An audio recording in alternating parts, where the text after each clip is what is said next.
Ha, albomimiz qalay chiqibdi? Yaxshi. Kola ichasanmi? Mayli, qo'ying. Nima qilyapsiz? Shunaqa ham qo'pol bo'lasizmi? Bilasizmi, odamning qancha puli ketgan bunga? Axir bu yangi mebel bo'lsa, hali bir oy ham bo'lgani olib kelganimizga. Tavba qildim. Hozir o'zim yig'ishtirib olaman.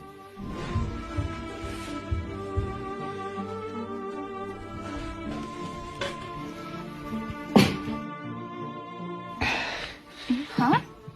Qayerga olib chiqib ketyapsiz buni? Ha, bolalar bilan hovlida o'tirdik. Qolganlari ham kelib qoldi, shunga stul yetmay qoldi. Hozir buni hovliga olib chiqsangiz, tegi loy bo'ladi, eshikka urasiz, qiriladi-yu. Shuni o'ylamadingizmi?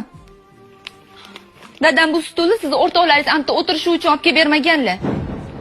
Achinmaysiz deb pulus ketmagandan keyin.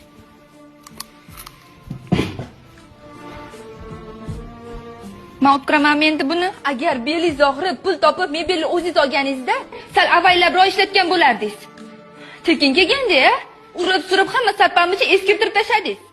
Ey, sal og'zingga qarab gapirgin. Hech kim senga mebel olib kelgan demagan. O'zingizlar qo'yarda qo'ymay olib keldinglarmi? Endi minnat qilishni bas qilgin. Iye, manchi, minnat qilayotganim yo'q, eshitdingizmi? Mana opamni erlari, bizlar mebelni o'zimiz qilamiz desak ham, yo'q, bizning g'ururimizga to'g'ri kelmaydi deb o'zlari olib kelganlar. Endi siz o'zingiz olib kelmaganingizga yarasha sal avaylab ishlatishni biling. Hey! Bo'ldi qil. Jonimga tegding, tushundingmi? Mana endi ko'rasan. Ana endi senga ko'rsatib qo'yaman.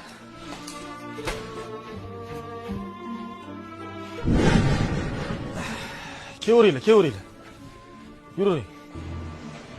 Kelavering, kelavering. Ehtiyot bo'ling. Bo'ldi. Aha. Yana. Bo'ladi. Qani qo'ychi? Tinchlikmi?